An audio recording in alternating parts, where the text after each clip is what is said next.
kena tambah maklumat ni sebab dia ada missing tak sama dia punya content untuk topik yang ni. Okey, untuk tajuk kita hari ni ialah kepelbagaian nutrisi dalam tumbuhan. So, secara umumnya kita tahu tumbuhan menggunakan cahaya matahari, okey, menggunakan cahaya matahari untuk buat fotosintesis. Dan dia mendapatkan makanan sumber tenaga, glukosa dan sukrosa tu daripada proses fotosintesis. So, untuk yang ini kita akan melihat jenis tumbuhan yang tidak menggunakan fotosintesis sebagai satu proses untuk mendapatkan nutrisi. Okey, fungsi nutrisi adalah proses organisma untuk memperoleh tenaga dan nutrien.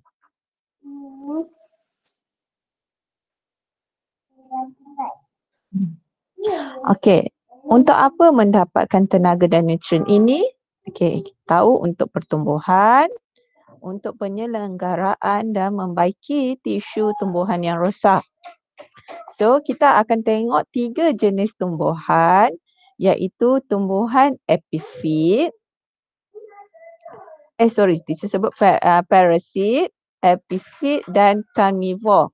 Bagaimana tiga tumbuhan ini mempunyai penyesuaian organ untuk mendapatkan nutrisi. Nutrisi kat sini adalah sama ada glukosa, air dan garam mineral. Okey, yang pertama kita tengok tumbuhan parasit. Tumbuhan parasit, dia mengamalkan parasitisme. Dia menumpang pada tumbuhan lain iaitu perumah. Yang mana bila dia menumpang pada perumah, akarnya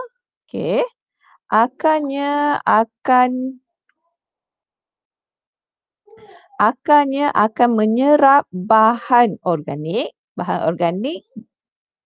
glukosa, protein, itu bahan organik mineral yang kita belajar sebelum ni, semua jenis mineral, nitrogen, ferrum, apa semua tu. Air daripada perumahnya dengan menembusi batang perumah hinggalah ke berkas vaskular perumah. Maksudnya ke xylem dengan phloem perumah itu.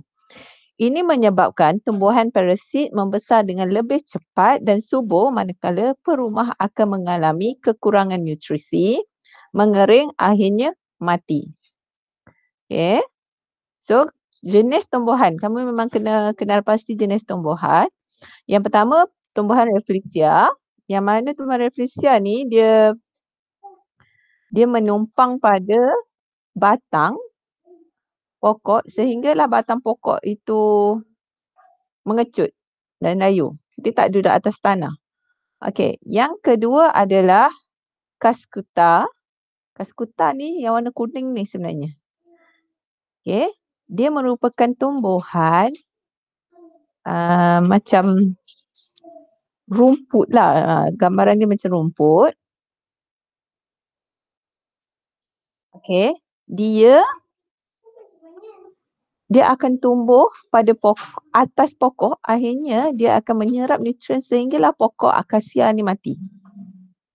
Okey, mistletoe dia juga tumbuh pada pokok dan merupakan tumbuhan parasit. Okey, yang kedua adalah tumbuhan epifit. Tumbuhan epifit merupakan tumbuhan hijau yang hidup atas tumbuhan lain yang kita panggil juga perumah. Bezanya epifit ini lebih banyak mendapatkan cahaya matahari, dia menjalankan fotosintesis sambil menumpang pada perumah. So dia boleh menjalankan sintesis makanan sendiri. Dan tujuan dia menumpang hanyalah untuk membantu dia mendapatkan cahaya matahari. Okey. Epifit tidak mengancam perumah kerana akarnya menyerap nutrien yang terkumpul pada celah batang perumah. Maksudnya, Akarnya hanya mencengkam untuk sokongan dan menyerap lembapan yang ada pada batang perumah. Okey, kebanyakan epifit mempunyai batang yang membengkak kerana dapat menyimpan lebih banyak air. Epifit yang ada ni adalah pokok langsuya, pokok orkid dan juga lumut. Lumut pada batang juga dikenali sebagai tumbuhan epifit. Okey, yang ketiga adalah tumbuhan karnivor. Tumbuhan karnivor dia mensintesis makanannya dengan menjalankan fotosintesis. Dia boleh buat fotosintesis. Namun, dia juga boleh memerangkap pemangsa seperti serangga dengan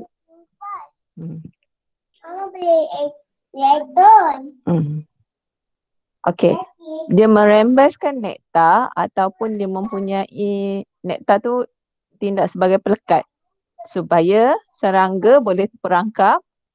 Okey, bila serangga terperangkap, maka serangga itu akan dicernakan menggunakan jus pencernaan dan serangga ini bila dia mati dia membekalkan nitrogen kepada tumbuhan. Sebelum ni kita dah belajar fungsi nitrogen.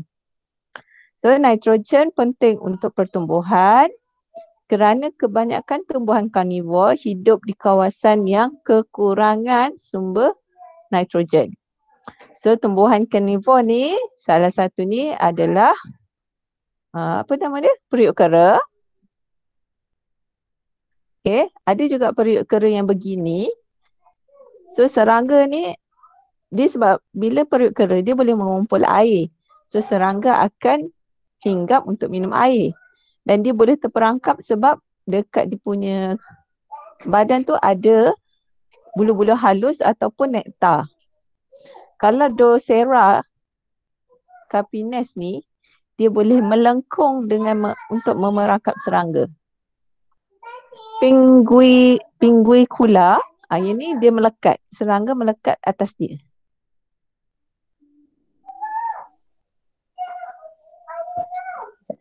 Teacher cepatkan.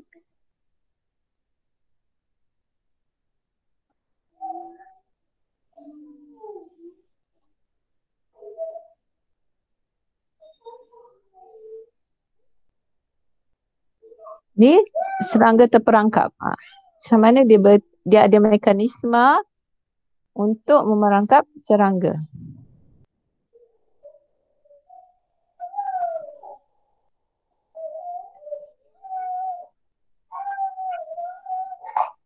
Ini yang teacher kata dia boleh bending, dia boleh melengkung dengan memerangkap serangga yang hinggap pada dia punya stem ni.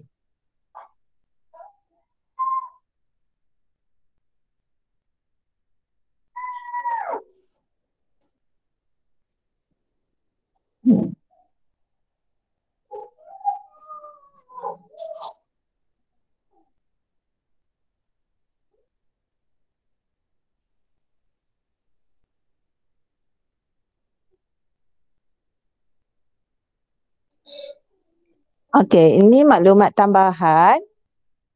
Rifty Pankapila merupakan nama umum dia cacing tabung raksasa. Dia kalau ikut kategori dia adalah haiwan. Okey, ini yang teacher tambah daripada dalam buku teks kamu.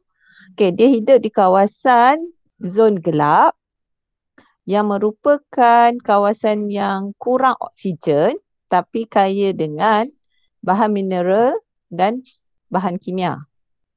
Okey, bila kawasan ini tak ada cahaya, okey, dia tak bergantung cahaya sebagai sumber tenaga, maka dia bergantung kepada bakteria yang hidup pada permukaan badan dia. Bakteria ini boleh mengoksidakan hidrogen sulfida yang terdapat dalam saluran hidroterma kepada makanan dan tenaga untuk kegunaan hidupan ini. Okey, apa itu hidroterma? Hidroterma tu kawasan dalam laut yang membebaskan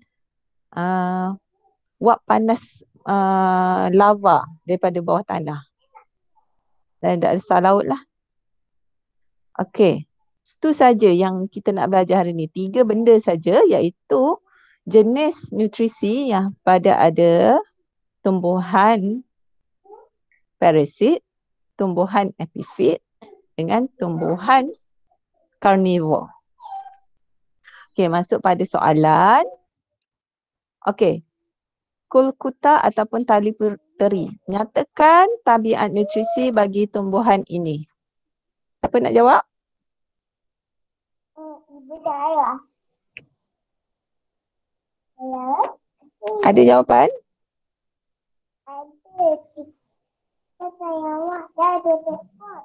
Ada. Orang tak ni? Okey, Kaskuta spesies atau tali puteri ni yang kita belajar yang first tadi.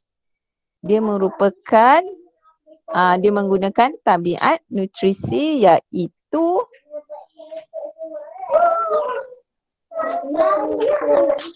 parasit. Okay, parasit. Okay, this one adalah lumut. Okay, lumut menjalankan tabiat. Dia nak bagi jawapan? Epifit. Ya, betul. Epifit. Okay, this one? Orchid?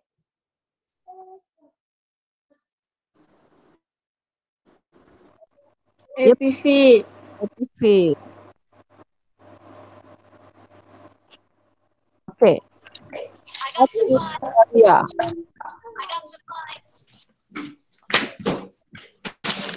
Ini, tumbuhan ini dia boleh menjalankan tabiat nutrisi karnivor sebenarnya. Karnivor, dia ada dalam air. Tumbuhan ini hidup dalam air dan dia perangkap serangga air dengan dia punya kata daun lah, daun ni. Okey, soalan seterusnya. Bezakan penyesuaian nutrisi pada tumbuhan parasit dan tumbuhan epifit. Okey, kita tengok pada konsep persamaan dia menumpang. Kedua-dua menumpang. Bezanya ialah okey, kedua-duanya menumpang, cuma bezanya adalah cara dia mendapatkan nutrien. Untuk parasit, akar itu akan menembusi berkas vaskular perumah untuk menyerap nutrien. Dan bila tindakan ini dia boleh mengancam perumah lah. Sebab dia menyerap nutrien secara terus. Manakala epifit, dia akarnya hanya menyerap nutrien dan air yang terkumpul di kawasan batang perumah. So epifit tidak mengancam perumah. So kita bezakan persamaannya kedua-dua menumpang. Perbezaannya ialah akar, tindakan akar dan juga bagaimana dia boleh mengancam perumah. Okey, yang terakhir sekali, ramalkan kesan yang berlaku pada pertumbuhan paku pakis langsuya jika didedahkan pada cahaya matahari secara terus. Okey, jawapannya paku pakis langsuya terbantut kerana mengalami kekeringan. Konsep pokok langsuya ni, dia menumpang. Dia menjalankan fotosintesis. Salah satu dia menumpang di kawasan pokok besar ialah sebab dia dapat melindungi diri dia daripada cahaya matahari secara terus. Okey? Sebab tu dia tak berada pada tinggi sangat untuk mendapatkan cahaya yang banyak. Sebab dia kan tumbuhan herba lah. Dia batang dia bukannya batang berkayu. Okey, ada soalan? Saya rasa itu saja untuk hari ini.